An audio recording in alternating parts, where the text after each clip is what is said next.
You ask Tiger to solve. This deals with linear equations with one unknown. The final result is d equals 4/5.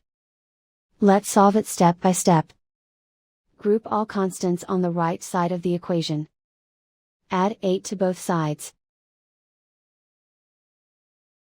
Simplify the arithmetic.